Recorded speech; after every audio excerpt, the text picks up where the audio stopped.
اس حیوان انسان کا وجود زمین سے ہے، مٹی سے پیدا کی، مٹی سے، گارے سے، طین لازب سے، چپچکانے والے گارے سے، وہ جس میں کہ بدبو پیدا ہو جائے، یہ ساری باتیں کہی گئی ہیں۔ اور سائنس بھی کہتی ہے مٹی سے پیدا ہوئے، کیسے پیدا ہوئے اس میں اختلاف ہے، لیکن یہ کہ ہے مٹی ہماری اوریجن، قرآن بھی کہتا ہے اور سائنس بھی کہتی ہے۔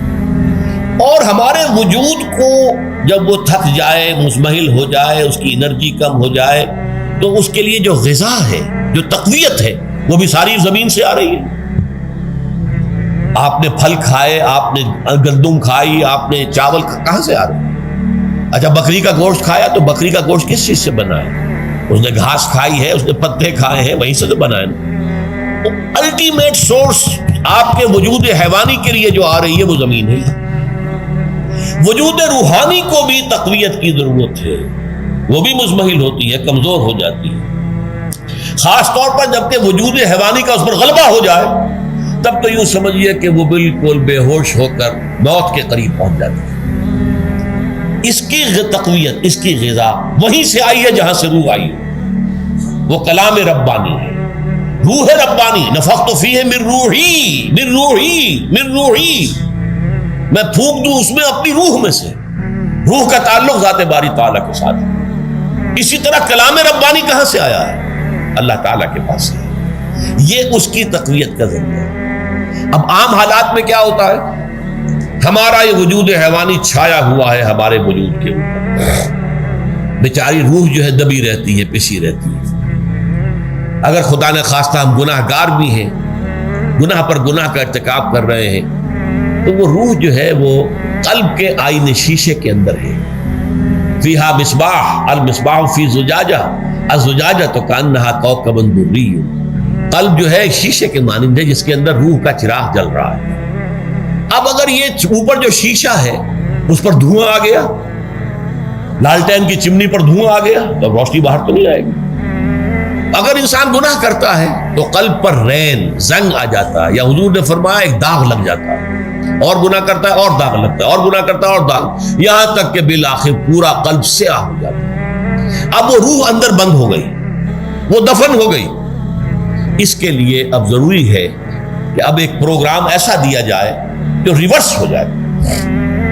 دن میں روزہ رکھواؤ تاکہ وہ جو اینیمل انسٹنکٹس ہے وہ دبے، تو جب یہ وزن جو ہے اس کے اوپر کم ہوگا تو کچھ سائی آف ریلیف اسے ملے گا۔ جیسے بے ہوش آدمی پڑا ہے، اسے کوئی ہلکا سا ہوش آ رہا ہے، آپ نے پانی کے کچھ چھینٹے دیے، اس کے بعد آپ نے رات کو کھڑے ہو کر قرآن کے انوار کو اتارا، بارش برس رہی ہے روح انسانی کے اوپر، قلب روحانی، قلب انسانی کے اوپر، جس میں کہ وہ روح جو ہے وہ دفن، وہ زندہ ہوگی اثر نو، ہوش میں آئے گی، اور ہوش میں آئے گی تو دو کام ہوں گے۔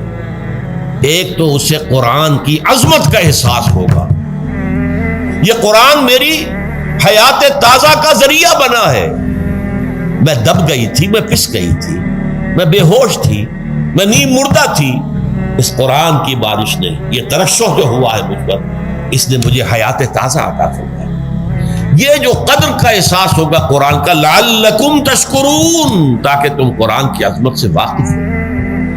ایک انسان بھوک کی وجہ سے اس کا شوگر لیول اتنا گر گیا کہ بے ہوش پڑا ہوا، اب ظاہر بات ہے کہ آپ اسے کچھ پانی کے چھینٹے دیں گے تو کچھ ہوش میں آئے گا، پھر غذا دیں گے تو اب وہ پوری توانائی پر آئے گا، تو معلوم ہوگا اسے اس غذا کی کیا قدر و قیمت ہے۔ اگر آپ کو بھوک ہی نہیں لگتی تو غذا بے معنی ہے، پیاس ہی نہ لگے تو آپ کو کیا معلوم کہ اس پانی کے اندر کتنی بڑی عظمت ہے، یہ میرے لیے کتنا بڑا انعام و احسان ہے اللہ کا۔ وہ تو پیاس پر، جان پر بنی ہوئی ہو، اور پیاس اس وقت آپ کو ایک گھونٹ پانی کوئی دے دے تو آپ کو معلوم ہوگا دنیا و مافیا سے بڑھ کر ہے یہ ایک گھونٹ پانی جو مجھے ملا۔ اسی طرح جب روح دبی ہوئی تھی حیوانی وجود کے بوجھ تلے، جبکہ وہ نیم خابیدہ یا نیم بے ہوش یا بالکل بے ہوش تھی، وہ دن میں تو روزہ رکھ کر اس پر سے حیوانی وجود کا وزن کم کیا گیا، اسے ایک ریلیف ملی۔ رات کو قرآن مجید کے انوار و برکات اس میں جذب کیے گئے تو اس کو پوری توانائی حاصل ہوئی۔ اس پوری توانائی کا پہلا نتیجہ تشکر، قرآن کا شکر۔ الحمدللہ الذی انزل علی عبدہ بِعَبْدِهِ الْكِتَابَ وَلَمْ يَجْعَلْ لَهُ عِوَجًا، پھر وہ قلب کی گہرائیوں سے نکلے گا۔ سارا شکر اس اللہ کے لیے جس نے اپنے بندے پر صلی اللہ علیہ وسلم کتاب نازل کی اور اس میں کوئی کجی نہیں رکھی، کسی طرح کی ایش پیش نہیں۔ یا تبارک الذی نزل الفرقان علی عبدہ لیکون للعالمین نصیرا، بڑی بابرکت ہے وہ ذات جس نے اپنے بندے پر فرقان نازل فرمایا تاکہ وہ تمام جہان والوں کے لیے نذیر اور خبردار کرنے والا بن جائے۔ یہ قرآن کی عظمت کا احساس، اور ظاہر بات ہے جس قدر کسی نعمت کی قدر و قیمت کا احساس ہوگا اسی قدر تو آپ شکر ادا کریں گے۔ اگر آپ نے کسی بچے کے ہاتھ پر ہیرا رکھ دیا، اسے کیا پتا یہ ہیرا کس بلا کا نام ہوتا ہے، وہ سمجھے گا کانچ کا ٹکڑا ہے۔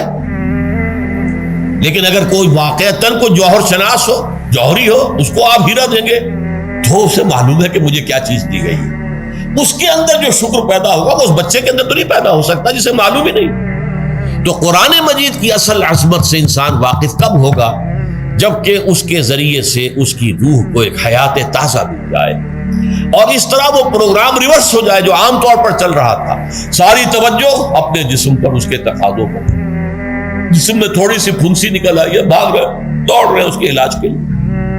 کوئی اور مرض لاحق ہو گیا، بھاگ رہے ہیں دوڑ رہے ہیں اس کے علاج کے لیے، بڑی بڑی فیسیں بھی دے رہے ہیں۔ ساری جسم کی پرواہ ہے، روزانہ نہا رہے ہیں اور اچھے سے اچھا صابن لا کر نہا رہے ہیں، وہ جسم کی پرواہ ہے، نہ اس کی دیکھ بھال ہے، روح کی طرف توجہ ہی نہیں۔ یہ ہے وہ بات جو کہی گئی ہے سورہ حشر میں، اور جس سے علامہ اقبال نے پھر اپنے فلسفہ خودی کی اساس اور سورس قرار دیا۔ وَلَا تَكُونُوا كَالَّذِينَ نَسُوا اللَّهَ فَأَنسَاهُمْ أَنفُسَهُمْ أُولَٰئِكَ هُمُ الْفَاسِقُونَ۔ دیکھو اے مسلمانوں، ان لوگوں کے مانند نہ ہو جانا جنہوں نے اللہ کو بھلا دیا تو اللہ نے انہیں اپنے آپ سے غافل کر دیا، اور یہی لوگ فاسق و فاجر ہیں۔ یہ سوال پیدا ہوتا ہے کہ انسان اپنے آپ سے کہاں غافل ہوتا ہے؟ کہاں اپنے وجود حیوانی سے غافل ہوتا ہے؟ کیا بھوک لگتی ہے تو وہ ادھر ادھر منہ نہیں مارتا؟ غذا کو حاصل کرنے کے لیے کوشش نہیں کرتا؟ پیاس لگتی ہے تو کیا پانی یا کوئی اور مشروب تلاش نہیں کرتا؟ کوئی بیماری لاحق ہوتی ہے تو کیا اس کے علاج کی طرف توجہ نہیں کرتا؟ اسے آرام کی حاجت ہوتی ہے تو آرام نہیں لیتا؟ اپنے اس وجود سے تو غافل نہیں۔ کون سے وجود سے غافل ہوا ہے؟ وہ روحانی وجود سے غافل ہے۔ بھول گیا کہ میرے اندر روحانی وجود بھی ہے اور اس کا تعلق ذات باری تعالیٰ کے ساتھ۔ اس نے سمجھا کہ میں بس حیوان ہوں، نرا حیوان ہوں، اپنے اس وجود کی اصل حقیقت ہی سے بے خبر، غافل۔ چنانچہ آج کے دور کا سب سے بڑا المیہ کیا ہے؟ ڈارون کے نظریے کے جو اثرات پیدا ہوئے ہماری معاشرت پر، ہماری سوچ پر، ہمارے فکر پر، ہمارے فلسفے پر، ہماری سوشولوجی پر، وہ کیا ہے کہ ہم بھی نرے حیوان ہیں۔ اللہ اللہ خیر کرے۔ یہ سب سے بڑی محرومی ہے اس دور کی کہ انسان اپنے اصل شرف سے خود ہی مستعفی ہو گیا۔ ہمارا کوئی وجود ہے ہی نہیں روحانی وغیرہ، روح کسے کہتے ہیں ہم نہیں جانتے، بس یہ جسم ہے۔